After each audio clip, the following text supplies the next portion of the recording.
Hello बच्चों।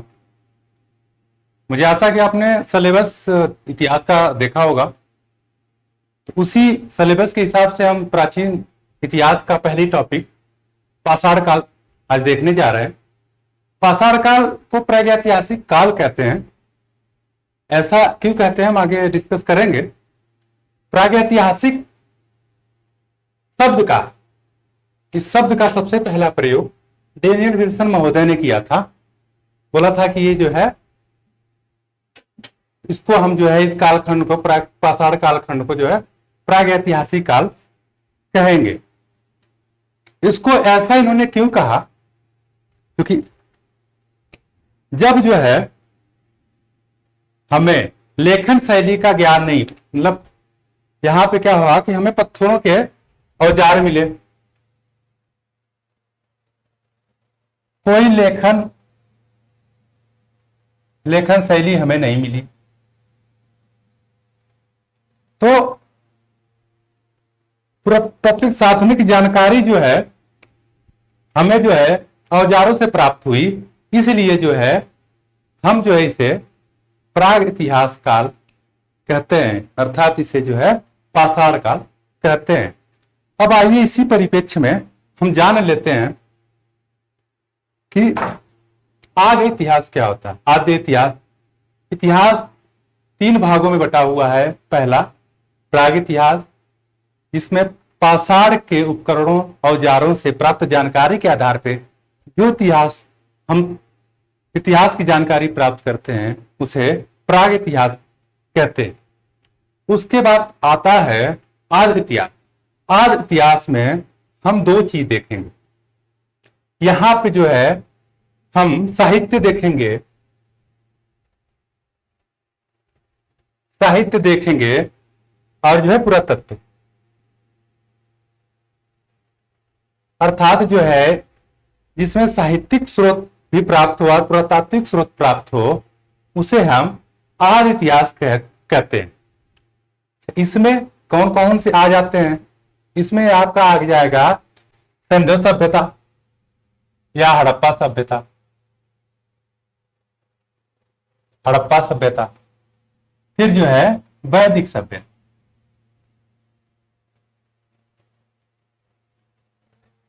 हड़प्पा सभ्यता खुदाई में जो है हमें साक्ष्य तो मिले अक्षरों के, लेकिन जो है हम उसे पढ़ नहीं पाए। लिपि तो थी लेकिन उसे पढ़ी न जा सकी, तो वो जो है आदि इतिहास में आएगा। ऋग्वैदिक काल या वैदिक काल में जो है साहित्य, जैसे बहुत सारे वेद मिले, बुर्जुक अभिलेख में भी जो है वहां के देवताओं का वर्णन मिला। तो जहां साहित्य और पुरातत्व दोनों का साक्ष्य प्राप्त हुआ, इससे जो इतिहास की जानकारी हमें प्राप्त हुई वो जो है आदि इतिहास कहा गया। अब अगर हम बात करें ऐतिहासिक काल की, तो यहां से जो है ऐतिहासिक काल से पूर्णतः जो है लिखित साक्ष्य जो है मिलने लगते हैं। अब इस लिखित साक्ष्य में फिर यही दोनों आते हैं। एक तो हो गया साहित्यिक साक्ष्य हो गया, दूसरा हो गया पुरातात्विक साक्ष्य। उसके अलावा देशी स्रोत, विदेशी स्रोत, इन सभी की जानकारी के द्वारा जो इतिहास लिखा जाता है या जो इतिहास हमें प्राप्त होता है वह ऐतिहासिक काल के अंतर्गत आता है। इसकी शुरुआत हम जो है ईसा पूर्व 6वीं शताब्दी को मानते हैं। ईसा पूर्व 6वीं शताब्दी को मानते हैं। अब आइए बात करते हैं कुछ फैक्ट्स पे।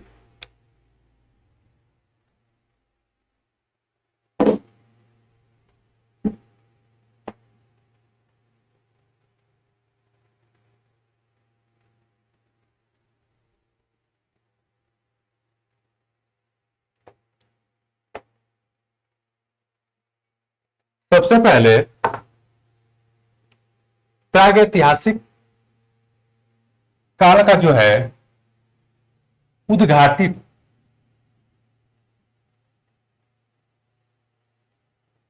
उद्घाटित करने का श्रेय जो जाता है डॉक्टर प्राइम रोज को।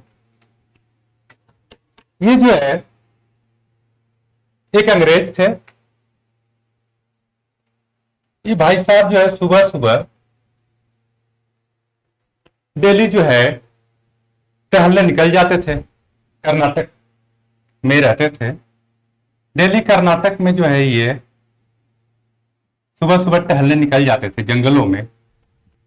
और वहां पे जंगलों में 1842 ईस्वी में कर्नाटक के रायचूर जिले में लिंगसुगूर नामक स्थान पर इन्होंने जो है क्या पाया, प्राग ऐतिहासिक औजार पाए।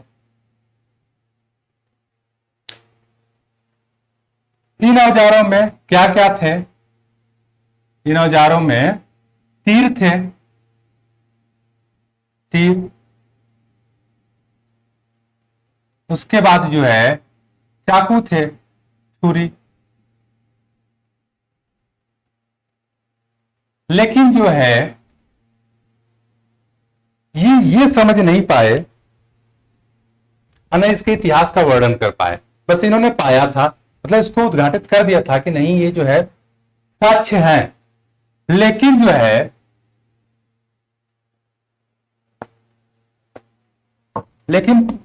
बाद में जो है 1863 में जब हम आते हैं, 1863 में एक जो है जियोलॉजिस्टिक थे, रॉबर्ट ब्रूस में होते। ये जो है घूमते घूमते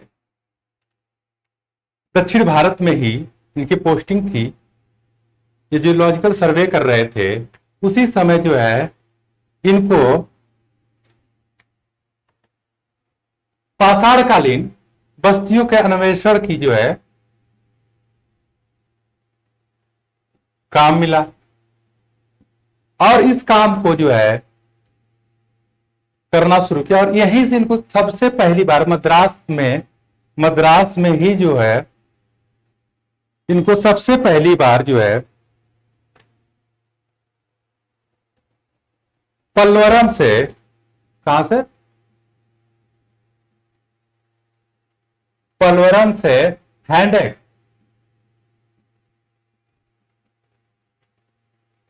उपकरण प्राप्त हुआ। हैंडेक्स मतलब होता है कुल्हाड़ी।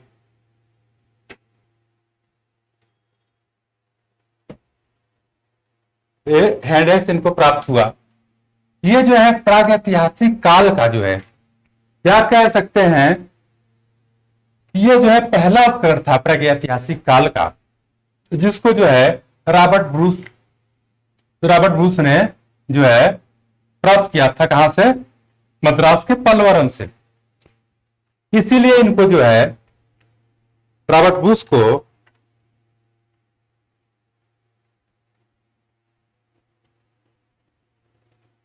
प्राग इतिहास का जनक कहा जाता है। इनको क्या कहा जाता है? प्राग इतिहास का काल का इनको जनक कहा जाता है। अब बात करते हैं उसके आगे।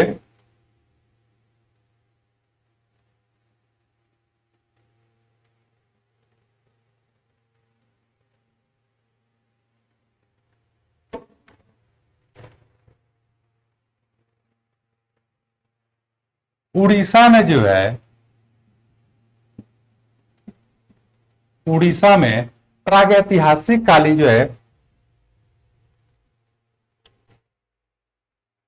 कुलियाना, उड़ीसा में पड़ता है कुलियाना। ये कुलियाना जो है प्रथम भारतीय पुरातात्विक बस्ती थी या स्थल था, जिसका जो है ये निम्न पूरा पाषाण कालीन जिसका जो है उत्खनन किया गया।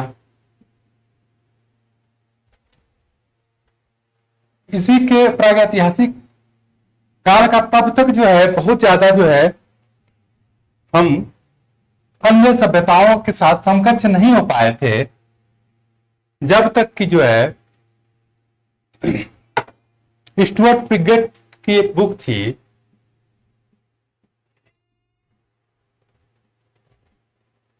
स्टुअर्ट पिगेट की बुक है the historical India, pre historical India.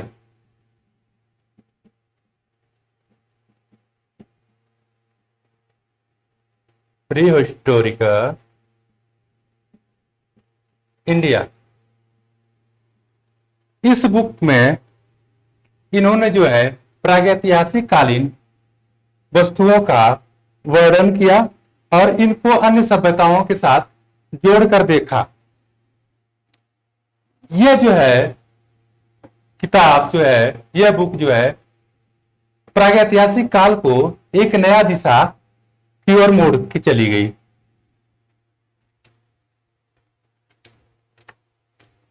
अब बात करते हैं प्रागैतिहासिक काल में मानवों का उद्भव।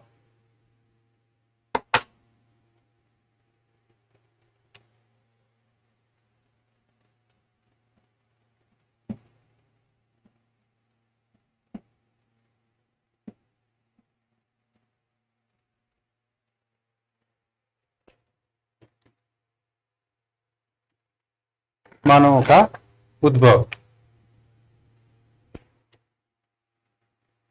क्योंकि जानते हैं कि मानव जो है हमारे आदि पुरुष बंदर थे। मानव जंगलों में रहते थे, उसी तरह अपना जीवन यापन जंगली जानवरों की तरह करते थे। वृक्षों नंगे रहते थे, वृक्षों पे निवास स्थान था इनका, कंदमूल खाते थे। इसी विकास को हम देखेंगे कि कैसे कैसे मानव जो है आगे बढ़ता गया। सबसे पहले जो है हम इसको 4 भागों में बांटेंगे और एक इंपॉर्टेंट आप नोट करके लिख लीजिए कि जो है सबसे पहला मानव जो अभी तक प्रमाणिक साक्ष्य में प्राप्त हुए हैं, उसके आधार पर सबसे पहला मानव कहां पे हमें मिला? अफ्रीका महाद्वीप। अफ्रीका महाद्वीप में सबसे पहला मानव जो है प्राप्त हुआ। अर्थात हम अगर मानव सभ्यता की बात करते हैं तो अफ्रीकी महाद्वीप से मानव की उत्पत्ति का साक्ष्य हमें अब तक प्राप्त हुआ है। उसके बाद हम जो है अगर हम भारतीय परिवेश की बात करें तो अभी तक भारत में कोई भी प्रागैतिहासिक मानव का साक्ष्य हमें प्राप्त नहीं हुआ है। शिवालिक पहाड़ी में जो है हमें कुछ मानव कंकाल प्राप्त हुए हैं, लेकिन वो जो है मानव रामापिथेकस एज के हैं, इसलिए उनको रामापिथेकस कहा जाता है।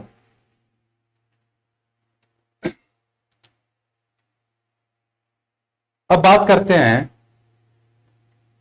मानव के विकास का। गर्मी बहुत है आज।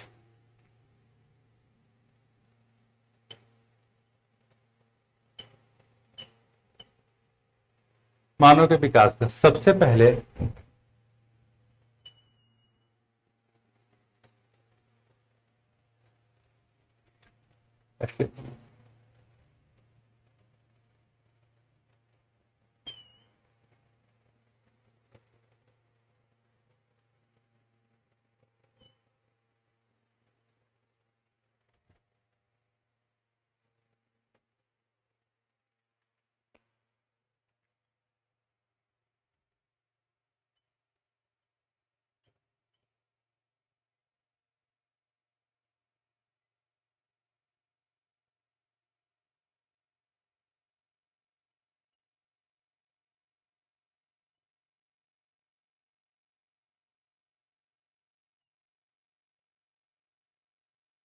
सबसे पहले ऑस्ट्रेलियोपिथेकस जो है आया।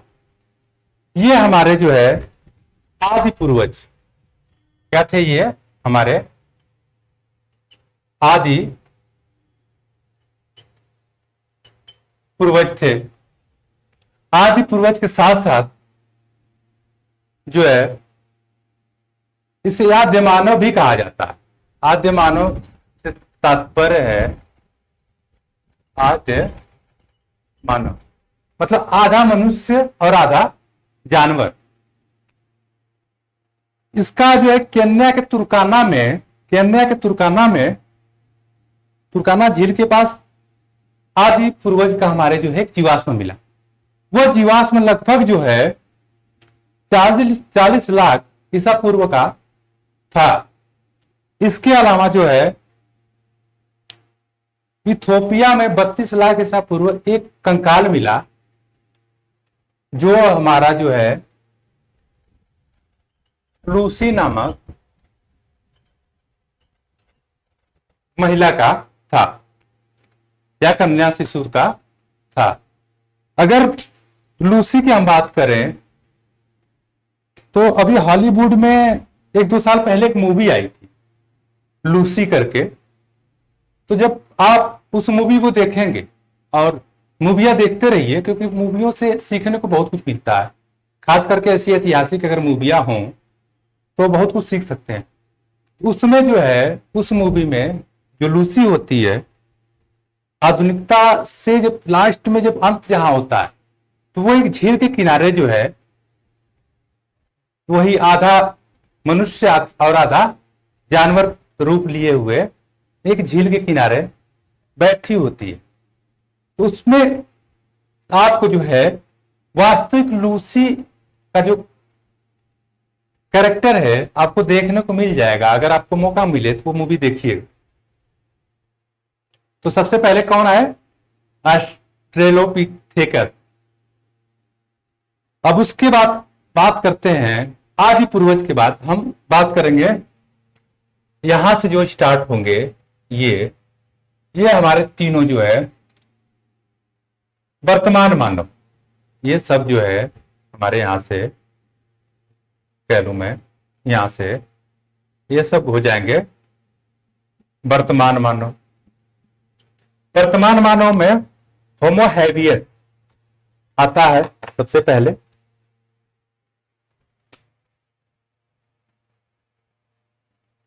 होमो हैबियस दूसरे नंबर पे। इस मानव को होमो हैबियस को हम कह सकते हैं क्या था, ये प्रथम जो है क्या कारीगर मानव। इसको प्रथम कारीगर मानव कहने का तात्पर्य है कि इन्होंने ही सर्वप्रथम पत्थरों के औजारों का निर्माण किया। क्या हो गए ये? प्रथम कारीगर मानव। और कारीगर या औजार कैसे बनते हैं? वो बनेंगे किससे? हाथों से। तो अगर पूछा जाए कि पहली बार किस मानव ने अपने हाथों का इस्तेमाल किया तो हो जाएगा होमो हैबियस। इन्होंने सबसे पहले हाथों का प्रयोग शुरू किया।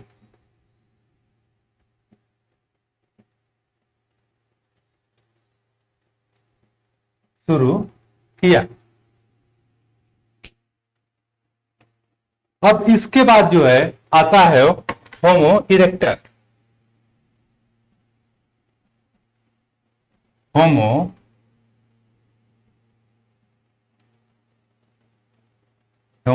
इरेक्टस। होमो इरेक्टस जो है सबसे पहले इसने क्या किया? हैंड एक्स बनाया, मतलब हाथ वाली कुल्हाड़ी जो है सबसे पहले। कुल्हाड़ी कैसे बने? सबसे पहले इन्होंने हैंड एक्ट बनाया। अग्नि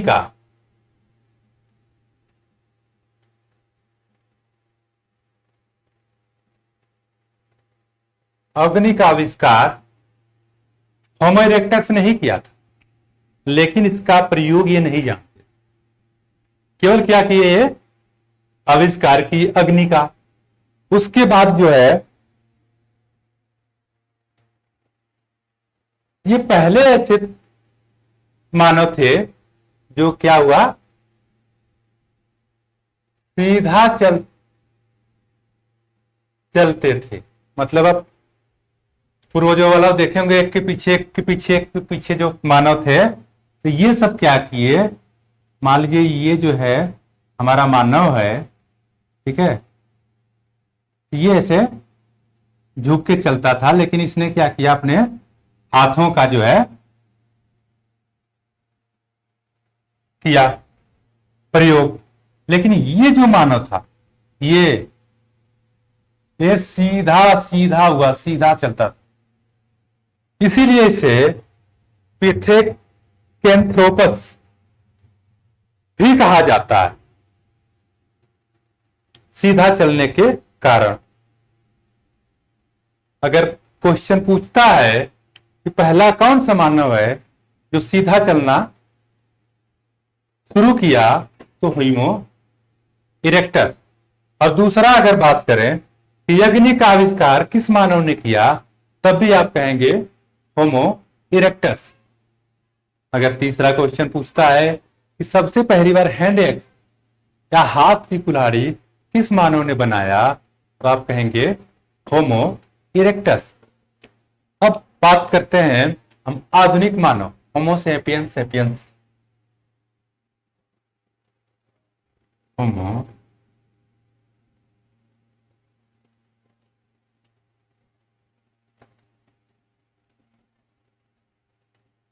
होमो सेपियंस सेपियंस, इसको जो है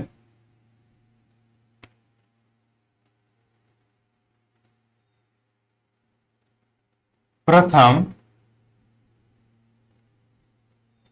बुद्धिमान मानव या कह सकते हैं सोचने वाला मानव कहा गया। इसकी तुलना जो है जर्मनी में एक जो है पाया गया, नींडर, जर्मनी में जो है नींडर स्थल, नियंडर स्थल नामक स्थान से मानव पाया गया। इसकी तुलना जो है होमोसेपियंस की उससे की जाती थी। यही नियंडर स्थल ने सबसे पहले विसर्जन, मतलब शव का जो है विसर्जन, अग्नि का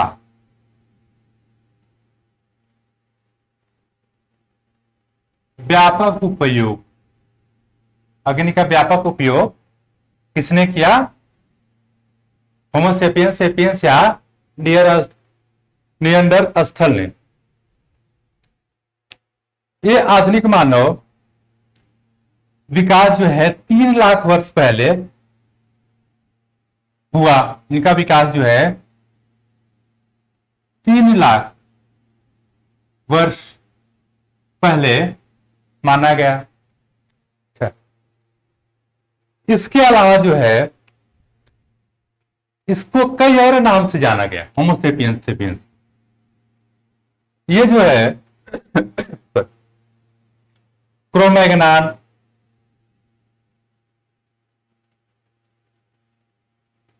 क्रोमैग्नान, चांसलेड,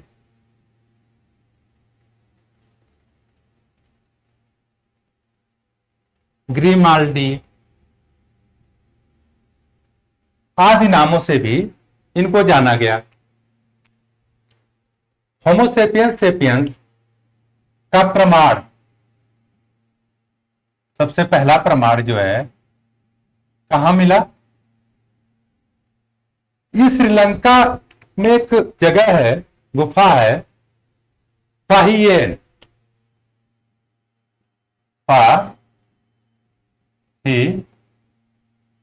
फाहियन। यहां से जो है पहली बार जो है होमोसेपियंस सेपियंस का साक्ष्य हमें प्राप्त होता है। अगर हम भारतीय उपमहाद्वीप में अगर बात कर लें कि मानव जीवाश्म की, अच्छा एक चीज और,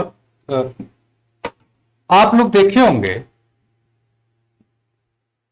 कि ऑस्ट्रेलोपिथेकस, उसके बाद जो है यहां पे होमो, यहां पे होमो, होमो हैवियस, होमो इरेक्टस, होमो सेपियंस सेपियंस। तो यहां पे हम होमो सबके साथ क्यों लगाए और यहां पे होमो हम नहीं लगाए? इसका कारण है कि जब ये वर्तमान जो मानव थे, वर्तमान मानव को हम होमो नाम से संबोधित किए। इसका मेन रीजन यही है। अब चलते हैं हम आगे।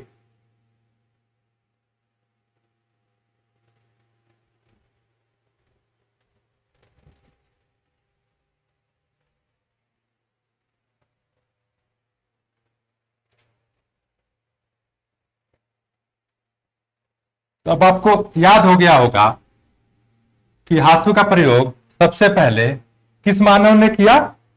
होमो हाइवियस ने।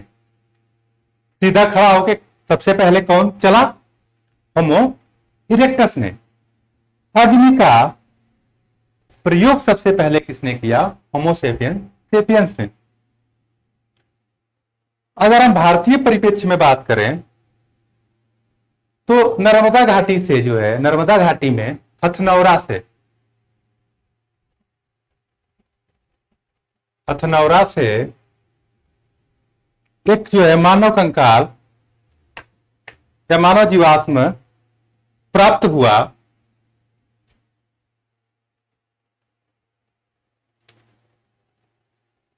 भारतीय परिप्रेक्ष्य में हथनौरा से, जिसे जो है इरेक्टस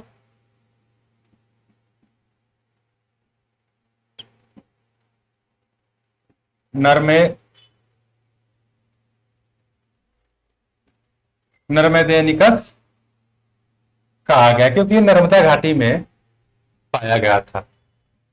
ये था भारतीय परिप्रेक्ष्य में। तो भारतीय परिप्रेक्ष्य में जो है पहले भी हम बता चुके हैं कि प्रागैतिहासिक कालीन किसी भी मानव का जीवाश्म नहीं प्राप्त किया गया।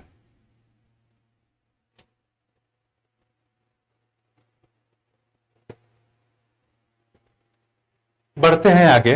अब भारत में देख लेते हैं। भारत में मानव जाति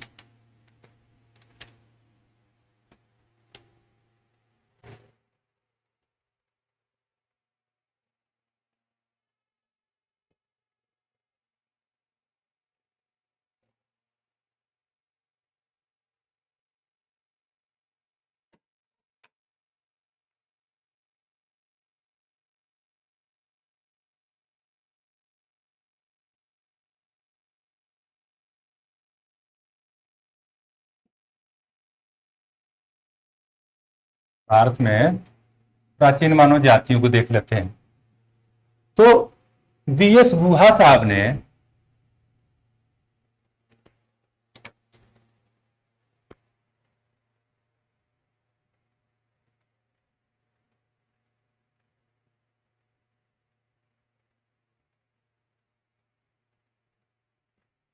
बीएस बीएस गुहा साहब ने जो है भारतीय प्राचीन जातियों को, प्रागैतिहासिक प्राचीन जातियों को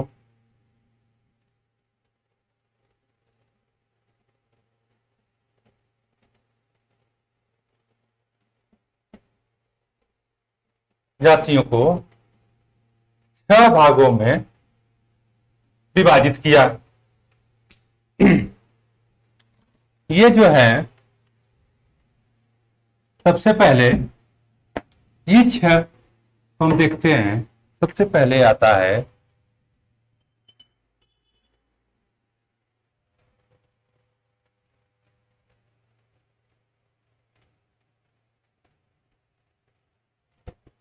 नेग्रिटो। सबसे पहले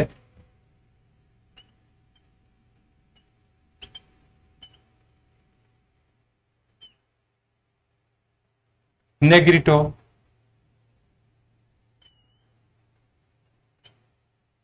दूसरा प्रोटो ऑस्ट्रेलियाड, प्रोटो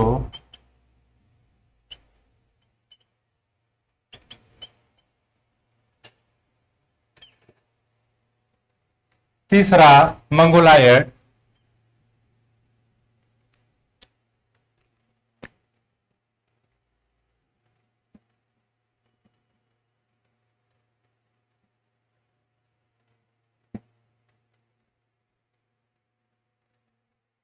चौथा भूमध्य सागरी,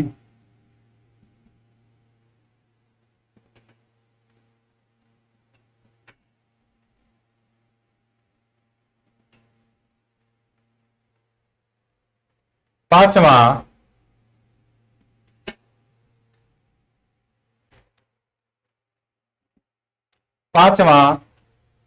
पश्चिमी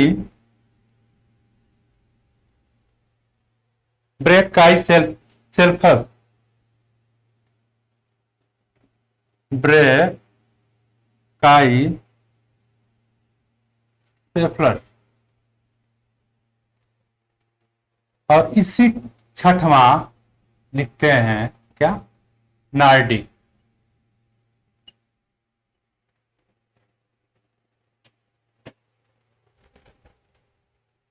तो वीएस गुहा साहब ने प्राचीन भारत की जनजातियों को जो है कितने भागों में विभाजित किया, 6 भागों में। इसमें सबसे पहले नेग्रिटो, दूसरा प्रोटो ऑस्ट्रेलियाड, तीसरा मंगोलायड, चौथा भूमध्य सागरीय, पांचवा पश्चिमी ब्रैकाई सेल्फस, छठवां नार्डिक।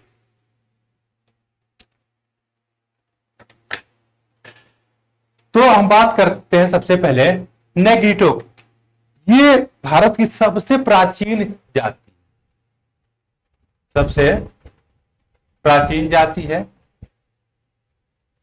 अब जो है इसके साक्ष्य जो है भारत में नहीं, ये विलुप्त हो चुके हैं पूरी तरह से, ये पूरी तरह से विलुप्त हो चुके हैं। इन्होंने ही सबसे पहले नेग्रिटो ने ही धनुष बाण की खोज किया था। क्या किया था, धनुष बाण की जो है इन्होंने ही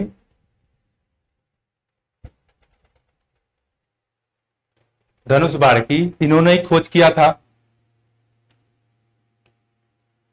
इन्होंने पीपल पूजा, नेग्रिटो ने पीपल पूजा, बट पूजा आदि की जो है इन्होंने ही प्रथा को प्रचलित किया था। ये अभी भी जो है हमारे अंडमान निकोबार द्वीप समूह में, उसके बाद जो है असम के नगांव, अंगामी नगांव में, ये अंडमान निकोबार, अंडमान निकोबार, फिर असम के आगामी नागांव, प्लस हमारे जो बिहार है के पूर्वी बिहार, उसके राजमहल पर्वत श्रृंखला जो है, राजमहल पर्वत श्रृंखला, इसमें जो जनजातियां यहां पे पाई जाती है, इनमें जो है नेग्रिटो के कुछ लक्षण जो है आज भी दिखाई देते हैं। अब ये पूरी तरफ से ये जाति लुप्त हो चुकी है। अब बात करते हैं प्रोटो ऑस्ट्रेलियाड। प्रोटो ऑस्ट्रेलियाड भारत की ये निम्न जातियों में आज भी मिश्रित रूप से प्राप्त होती है। ये खास करके जो है निषाद या मुंडा जनजातियों में इनके लक्षण जो है आज भी हम देखते हैं इसमें निषाद में और जो है मुंडा जनजातियों में इनके लक्षण हम देखते हैं। तिनवेली से प्राप्त जो है, तिनवेली से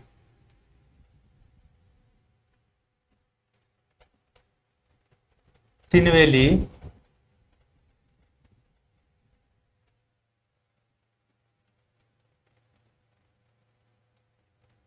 तिनवेली से प्राप्त एक ऐतिहासिक कपाल में जो प्रोटो ऑस्ट्रेलाइड की जो है उदाहरण जो है मिलते हैं। तिनवेली से प्राप्त हुआ था कपाल, वो कैसा था? प्रोटो ऑस्ट्रेलियाइड की तरह था। इन्होंने जो है क्या किया? तिथि निर्धारण का देन इनकी है। पीपल पूजा की शुरुआत प्रोटो ऑस्ट्रेलियाइड ने किया था। उसके अलावा सिंदूर व हल्दी का इस्तेमाल, महिलाएं जो सिंदूर लगाती हैं उसका, हल्दी का प्रयोग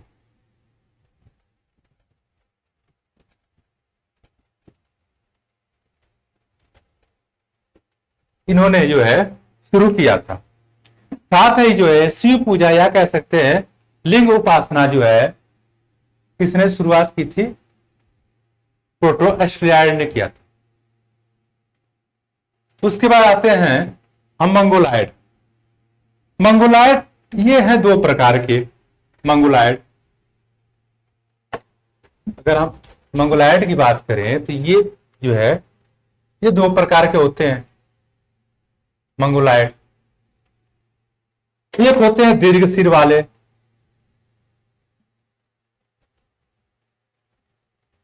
दीर्घ सिरस्थ, और एक होते हैं गोल सिर वाले।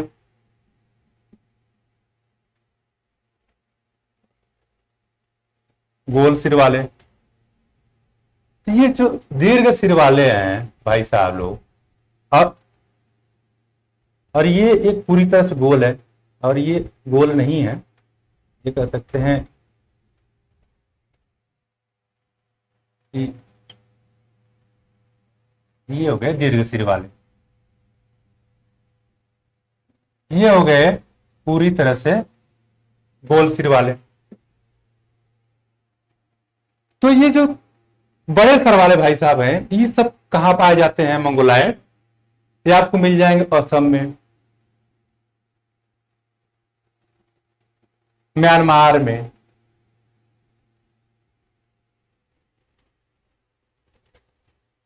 म्यांमार में आज भी जो है इनके लक्षण उपलब्ध है मंगोलायड के। अरे जो गोल सिर वाले हैं ये कहां पाए जाते हैं? ये पाए जाते हैं म्यांमार, कुछ जगहों में म्यांमार में। और दूसरा जो है ये चटगांव, मतलब जो है बांग्लादेश। बांग्लादेश में ये गोल सिर वाले पाए जाते हैं। तो मंगोलायड जो है कैसे होते हैं? एक बड़े सिर वाले हो गए, पिक्चर में दिख रहा होगा, एक गोल सिर वाले। ये बड़े सिर वाले जो है असम में जो निवास करते हैं लोग उनमें, और म्यांमार के लोगों में इनके लक्षण दिखते हैं मंगोलायड प्रजाति। और गोल सिर वाले म्यांमार और चटगांव या बांग्लादेश में इनके जो है साक्ष्य आपको दिखेंगे, लक्षण दिखेंगे वहां की जातियों में। अब बात करते हैं भूमध्य सागरी। इसका संबंध जो है किससे है? द्रविड़ जातियों से।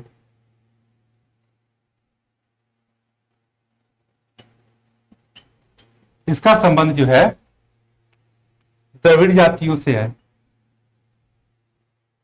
सबसे पहले जो है गुहा साहब ने कहा, बीएस गुहा ने ही इनको कहा कि नगरीय सभ्यता, मतलब नगरीय सभ्यता के जन्मदाता कौन है? भूमध्य सागरीय मानव जाति। भूमध्य सागरीय मानव जाति क्या है? नगरीय सभ्यता के जन्मदाता है।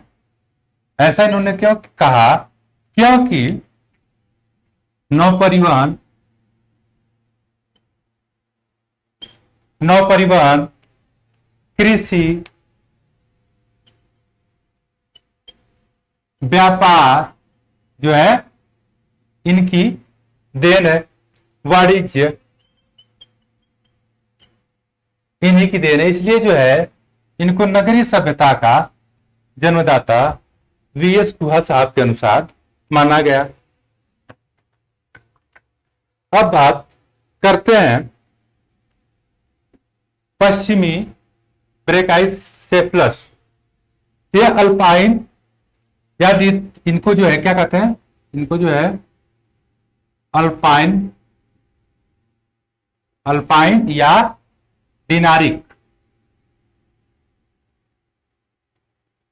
भी कहते हैं। डिनारिक भी कहते हैं। ये भारत में कहां कहां पाए जाते हैं? ये आपको पंजाब में मिल जाएंगे देखने को। उसके बाद जो है ऊपरी गंगा घाटी में, अगर भारत का नक्शा आपको याद होगा तो ये हो गया हमारा, ये पंजाब, ये जो है ऊपरी गंगा घाटी, ये इस साइड मिल जाएंगे आपको।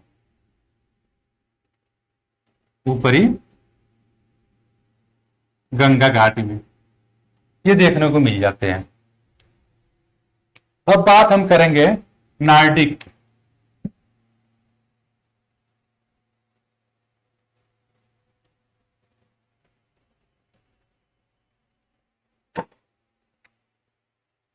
छठा है हमारा नार्डिक।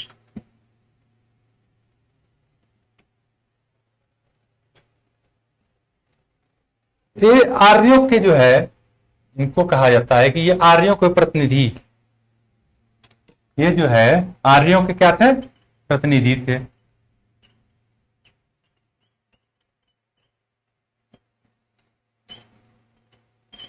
मतलब आर्य जो है इन्हीं की तरह दिखते थे। आप आर्यों के लक्षण नार्डिक में उपलब्ध थे। और इनको जो है हिंदू सभ्यता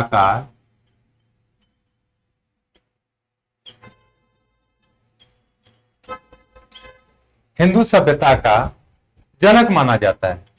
मतलब जो भी हिंदू हैं वो जो है कौन सी जाति के हैं? नार्डिक जाति के हैं। उनके अंदर जो है नार्डिक जाति के लक्षण विद्यमान है। किसी प्रजाति के या जाति के हैं। ये पाए कहां जाते हैं? ये जो है पश्चिमी भारत में आज भी जो है ये पाए जाते हैं। तो आप समझ गए होंगे कि भारत में मानव जाति जो है, प्राचीन प्रागैतिहासिक मानव जाति, वीएस गुहा ने कितनी बताई? 6। पहला नेर्गिटो सबसे प्राचीन जाति। इन्होंने क्या किया?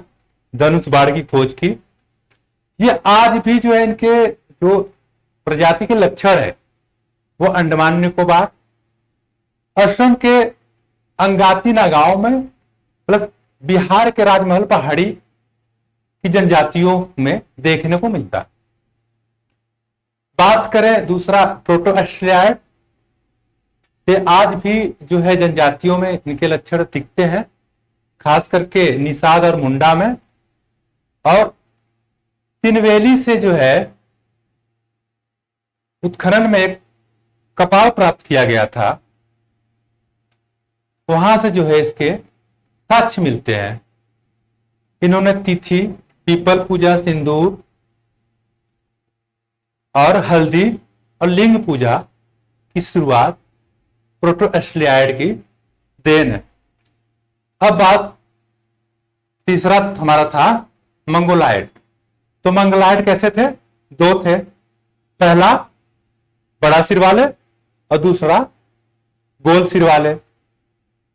जो बड़े सिर वाले थे वो कहां पाए जाते थे? हमारे असम में और कहा? म्यांमार में।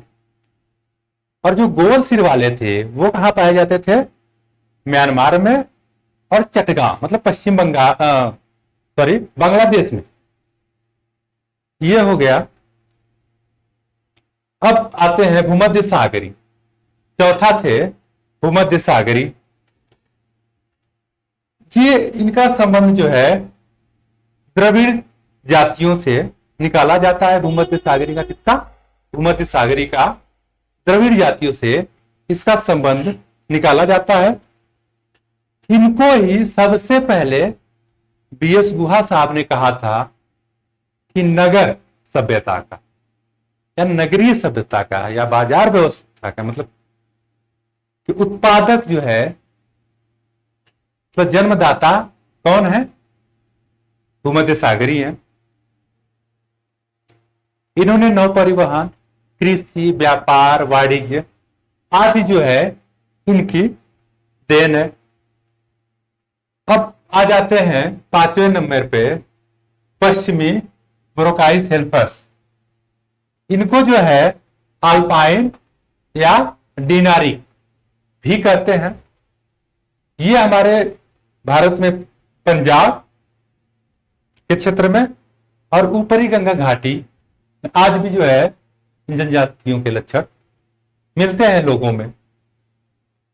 अब आते हैं, सबसे इंपॉर्टेंट है नार्डिक। इनको जो है आर्यों का जो है प्रतिनिधि कहा जाता है। दूसरा, इनको जो है हिंदू सभ्यता का जनक माना जाता है। ये आज भारत में जो है पश्चिमी भारत में पाए जाते हैं। याद हो गया? आइए आगे चलते हैं। एकदम आराम से पढ़िए।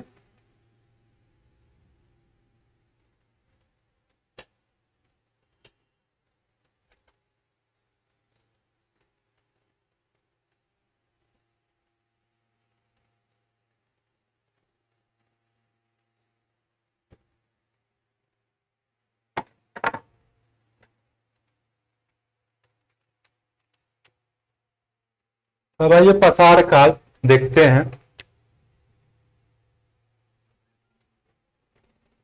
पाषाण काल, पाषाण काल को जो है 3 भागों में पूरा पाषाण काल,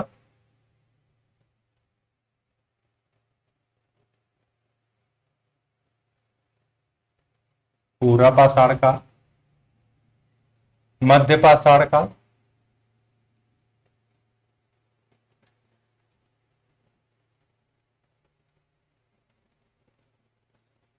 और नवपाषाण।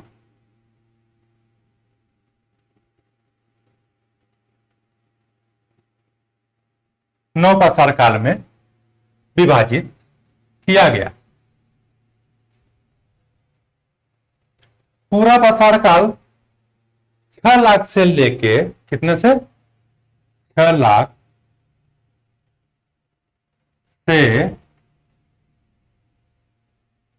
10,000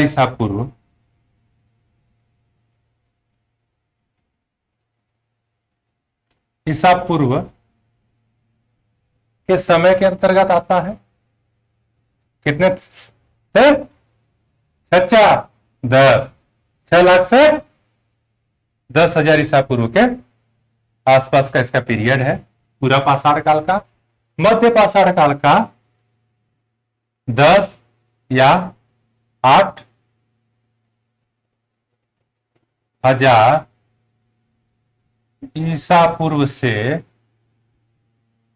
4,000 ईसा पूर्व तक इसका पीरियड हो गया मध्य पाषाण काल का। 10 या 8,000 ईसा पूर्व से 4,000 ईसा पूर्व तक। आते हैं नवपाषाण काल। नवपाषाण काल का समय है 4000 ईसा पूर्व से 1000 ईसा पूर्व तक, ये इसका काल है। अब हम टॉपिक वाइज इसको देखते चले जाएंगे। सबसे पहले हम देखते हैं पूरा पाषाण काल। तो पूरा पाषाण काल को हम जो है फिर से 3 भागों में डिवाइड करेंगे, और इसका डिवीजन किसने किया था? किसने किया था? लारतोत ने। लारतोत ने जो है पूरा पाषाण काल को कितने भागों में? 3 भागों में क्या किया था? डिवाइड किया था। पहला निम्न पूरा पाषाण काल, या इसको जो है, या कह लें इसको जो है कई जगह पूर्व युग, पूर्व युग, पूर्व युग पाषाण काल भी कहते हैं। अब बात करते हैं पूर्व पूरा पाषाण काल भी कहते हैं। कई बार क्वेश्चन आता है, कई बच्चे पूछते भी हैं, कंफ्यूज भी होते हैं। जैसे मान लिए दे दिया कि इनमें से निम्न पूरा पाषाण काल का कौन सा स्थल है, या पूर्व पूरा पाषाण काल का कौन सा स्थल, तो वो बच्चे घबरा जाते हैं कि सर समझ में नहीं आ रहा है कि निम्न या पूर्व, उसी में कंफ्यूज जाते हैं और इस सवाल गलत हो जाता है। इसलिए मैंने दोनों लिख दिया कि निम्न पूरा पाषाण काल या पूर्व पाषाण काल, दोनों एक ही चीज है। जो उसको निम्न कह सकते हैं कि ये इधर से आया तो निम्न हो गया, पूर्व हो गया। ये अगर इसको हम ऊपर से ऐसे देखते जाए, ये नीचे का हो गया, निम्न हो गया, तो इसको कंफ्यूजन आप न करें, क्योंकि ये शिकायत बहुत बच्चों में है। उसके बाद आते हैं हम मध्य पूरा पाषाण काल।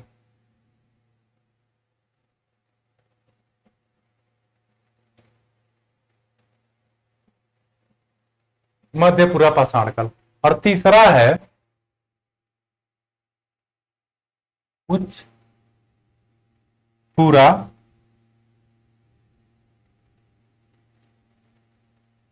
पाषाण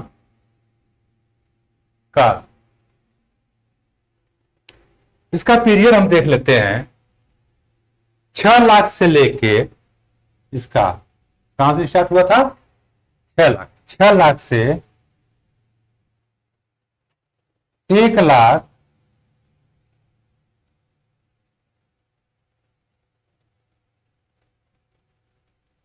1,50,000 ईसा पूर्व। 1,50,000। 6 लाख से 1,50,000 ईसा पूर्व का निम्न पूरा पाषाण काल का पीरियड है। इसे याद रखें। 1,50,000 से मध्य पूरा पाषाण काल, 1,50,000 से 35,000 ईसा पूर्व। कितना? 35,000 ईसा पूर्व का समय जो है मध्य पूरा पाषाण काल का आता है। अब बात हम करें उच्च पूरा पाषाण काल का, तो 35,000 से लेके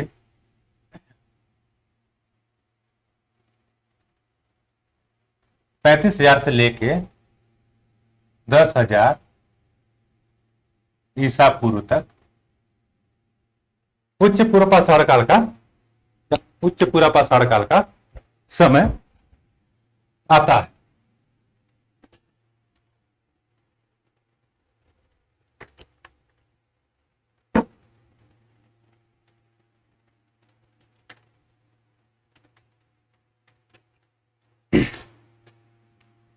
अब हम जो है इसके फर्स्ट भाग को निम्न पूरा पाषाण काल को पढ़ते हैं, देखते हैं, समझते हैं। समझ गए होंगे पूरा पाषाण काल को हम 3 खंडों में डिवाइड करके पढ़ेंगे और 3 खंड को जो है लार्ते महोदय ने जो है इसको 3 खंडों में विभाजित किया। पहला था निम्न पूरा पाषाण काल जिसका पीरियड 6 लाख से लेके 1.5 लाख ईसा पूर्व। दूसरा भाग था मध्य पूरा पाषाण काल 1,50,000 से लेके 35,000 ईसा पूर्व तक। और तीसरा जो है उच्च पूरा पाषाण काल 35,000 से लेके 10,000 ईसा पूर्व तक के काल को हम देखते। अब इसमें जो है हम सबसे पहले देखते हैं निम्न पूरा पाषाण काल।